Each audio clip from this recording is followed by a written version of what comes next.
खुशी की बात है कि मालेगांव शहर के अंदर नए सीएम हमारे 30 तारीख को मालेगांव पधार रहे, तशरीफ ला रहे हैं, उनका आगमन होने जा रहा है।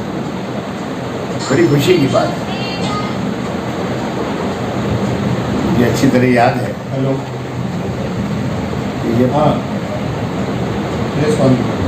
95 में युति सरकार थी। हाँ, उस वक्त के सीएम और महाराष्ट्र के उस ज़माने में जब उनको बुजुर्ग लीडर और जिनकी बोलते हैं ना शेर जैसी धाड़ महाराष्ट्र में होती बोला करती थी, जैसे बाला साहब जी ठाकरे जो कैलाशवासी, उन्होंने भी मालेगांव शहर में तशरीफ लाए थे यही ग्राउंड पे। और उस वक्त हीरे फैमिली शिवसेना के अंदर प्रवेश की थी। ऐसे तो अब्दुलरहमान अंथोले के टाइम से मालेगांव शहर को जिले बनाने की डिमांड है, और मैं समझता हूँ कि जिला बनाने के लिए बहुत खर्च वगैरह नहीं लगने वाला है। जैसे ज़्यादा 2-3 हज़ार 5,000 करोड़ रुपये लगता था, मालेगांव शहर के अंदर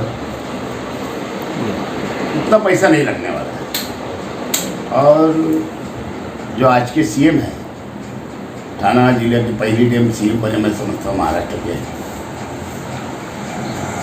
और जब उनका डिस्ट्रिक्ट पूरे देश के अंदर ही बल्कि एशिया खंड के अंदर सबसे बड़ा था, तो अब उसका 2 पार्ट हो गया, एक पालघर जिला हो गया। तो वही स्तर के ऊपर कम खर्चा लगने वाला है। यहाँ खाली कलेक्टर ऑफिस की और जिला परिषद की मैं समझता हूँ ज़रूरत है। और अगर शिंदे जी जो हमारे नए सीएम साहब है, अगर वो चाहे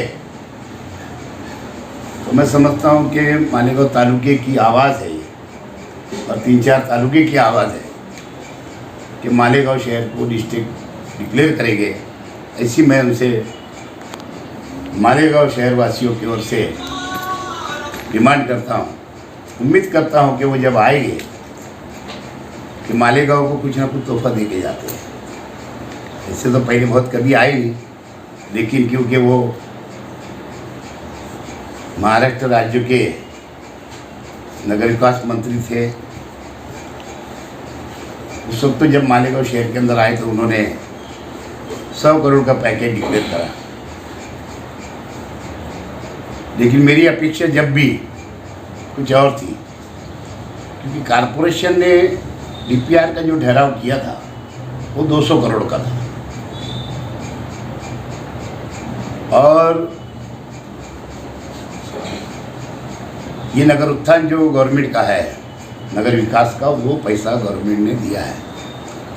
वो भी मैं समझता हूँ कि ज़्यादा से ज़्यादा 82 या 88 करोड़ है। इसमें 30% जो है वो कारपोरेशन का हिस्सा है। लेकिन उस वक्त तो मैं ऐसा, जिस तरीके से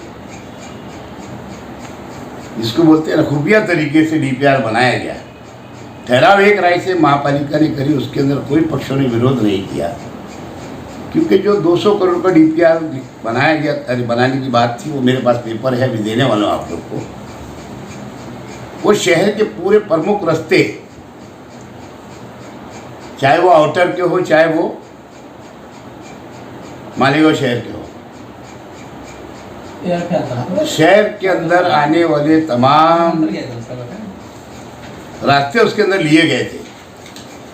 शहर के बहुत सारे मेन रास्ते भी उसके अंदर मैंने सुझाया था, मेरी तरफ से मैंने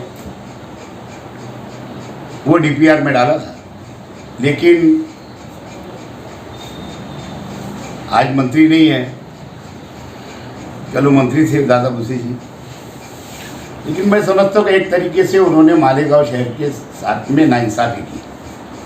मंत्री की जवाबदारी ये होती है कि वो सबको लेकर के चले,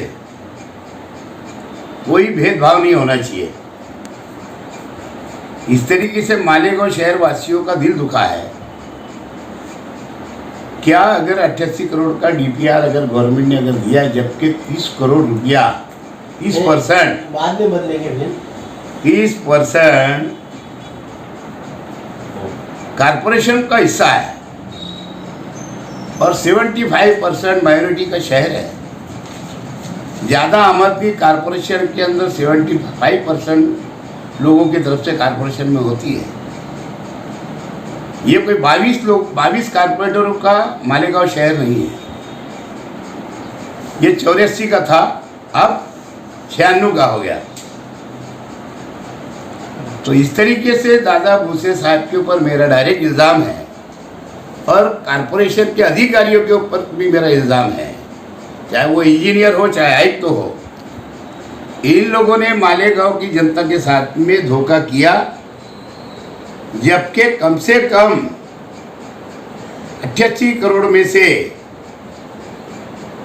मायोरिटी का जो शहर है, जो बाकी 64 कारपोरेटर जहाँ से चुन करके आते हैं, 64-66, वो एरिया के अंदर फंड ज़्यादा ना देते हुए सिर्फ 14 करोड़ का काम दिए। ये नाइंसाफी है मालेगांव शहरियों के साथ। मंत्री की जवाबदारी होती है कि सबको साथ लेकर के चले, जबकि कारपोरेशन में शिवसेना और कांग्रेस, राष्ट्रवादी कांग्रेस पार्टी, हम साथ में रहे 5 साल से। यही राष्ट्रवादी कांग्रेस पार्टी, यही शेख रशीद है जो कभी मालेगांव शहर के अंदर शिवसेना का डेपुटी महापौर नहीं बना, कभी कारपोरेशन के अंदर इनका स्टैंडिंग चेयरमैन नहीं बना, कभी इनका कारपोरेशन के अंदर महिला बाल विकास की चेयरमैन नहीं बनी कोई बहन। लेकिन उसके बावजूद हमने सब कुछ सपोर्ट करते हुए हमारे साथ में इन्होंने धोखा किया। कारपोरेशन का आयुक्त भी उसके अंदर मुलविस है, बच्चाओ इंजीनियर भी उसके अंदर मुलविस है, जबकि ठहराव हमारा 200 करोड़ का डीपीआर था। हमको बोल करके साथ में बिठा करके वो डेपुटी महापौर ने, ये मंत्री महोदय ने, ये आयुक्तों ने, ये बच्चाओं ने, इन लोगों ने बैठ करके हमारे साथ ये डीपीआर नहीं बनाया, अपने तरीके से डीपीआर बना करके और कारपोरेशन गवर्नमेंट को भेज दिया। और मैं चाहता हूं कि चीफ मिनिस्टर साहब आ रहे हैं, ठीक है, जो हुआ सो हुआ। आप ऐसे व्यक्ति के शिष्य है जो ठाना जिले में नहीं पूरे महाराष्ट्र के अंदर जो व्यक्ति का नाम चलता था, जिनका नाम कर्मवीर आनंद दिगे जी, शायद जब सीएम साहब जो भी छोटा मोटा बिजनेस करते होंगे, धंधा करते होंगे, उस वक्त तो मैं भी ठाना जिले के अंदर कल्याण के अंदर 3 साल चूड़ी कहने बांगड़ी का धंधा किया। वो इंसान को मैं देखा हूँ, उनका दरबार में गया हूँ। उन्होंने कभी हिंदू मुस्लिम सिख ईसाई का काम ऐसा नहीं, सबको लेके चलो और सबका काम उन्होंने किया। और उनके ये सीएम शिष्य है, यही दादा भूसे जी भी उनके शिष्य है। लेकिन उन्होंने उनकी बात को काटते हुए उनका जो तरीका था वो ना अपनाते हुए उन्होंने, दादा भूसे जी ने मालेगांव के शहरियों का अपमान किया एक तरीके का। बल्कि दयाना, मालदा, दरेगांव, साइने, रमजानपुरा वगैरह जो इलाका है, ये दादा भूसे जी के जहाँ से चुन करके आते हैं 20 साल से, वहाँ भी इन्होंने कोई रोड रास्ते नहीं डाले। सिर्फ के 22 कारपोरेटर जो उनके हिस्से के है आउटर में, वहाँ काम डालेंगे। पैसा कारपोरेशन का 30% हिस्सा। तो ये नाइंसाफी उन्होंने हमारे साथ में किया है, शहरियों के साथ में। मैं समझता हूँ कि सीएम साहब मालेगांव शहर में जब तशरीफ ला रहे, जब कोई पैकेज की अगर घोषणा करेंगे, जहाँ डिस्ट्रिक्ट की अगर करेंगे, तो मैं चाहूँगा उनसे कि जो बचा हुआ जो पैसा है वो माइनॉरिटी के लिए, मुस्लिम इलाके के लिए बाकी का पैकेज वो डिक्लेयर करे, ऐसी मेरी उनसे विनती है। वहीं हमारी कई वर्षों से 450 करोड़ रुपए की एक डिमांड है, पहले 300-350 करोड़ की थी वैरी गटर की, जिसमें से हमको 90-80-88 कोटी मिला है।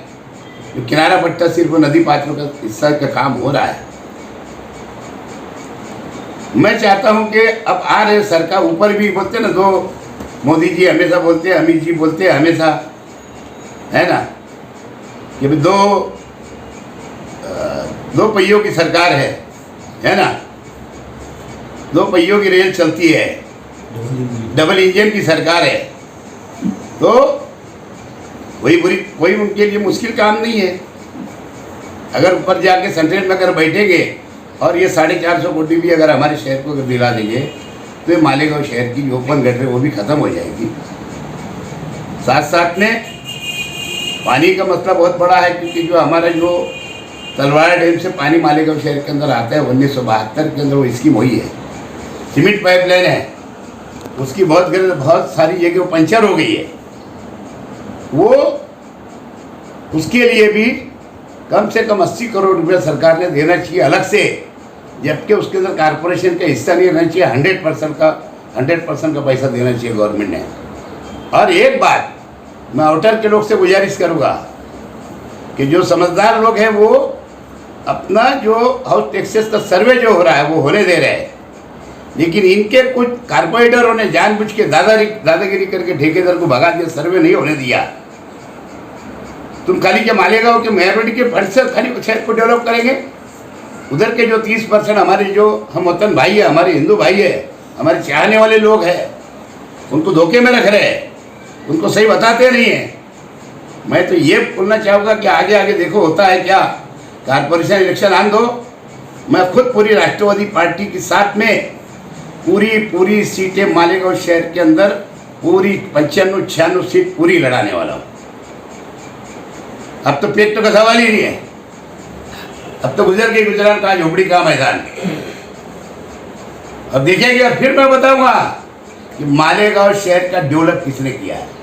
ये 10 सालों के अंदर उस जमाने की विलासराव जी की सरकार ने, अशोक राव की सरकार ने, शिंदे जी की सरकार ने, और विलासराव डबल सीएम हुए थे, जितने भी बड़े इमारतें बनी है, सिविल हॉस्पिटल बोलो, नर्सिंग कॉलेज की परमिशन जो मंजूरी मिली है उसी वक्त तो की है।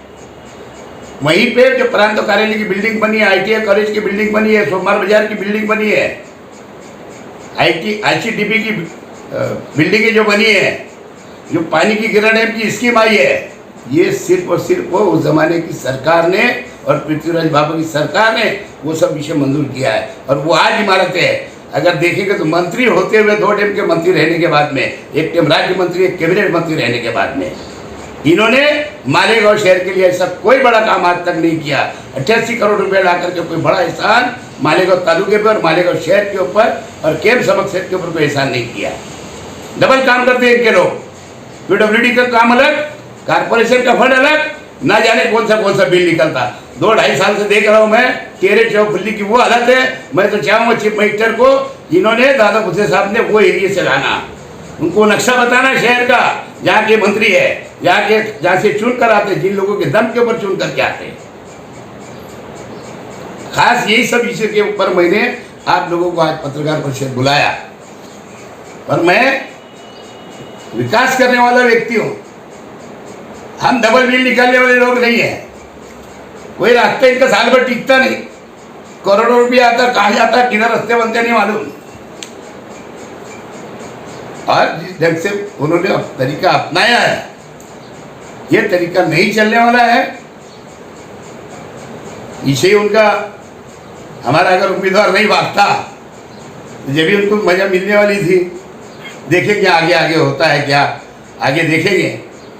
लेकिन चीफ मिनिस्टर साहब सबके CM है आप, उसके अंदर पक्ष नहीं रहता है।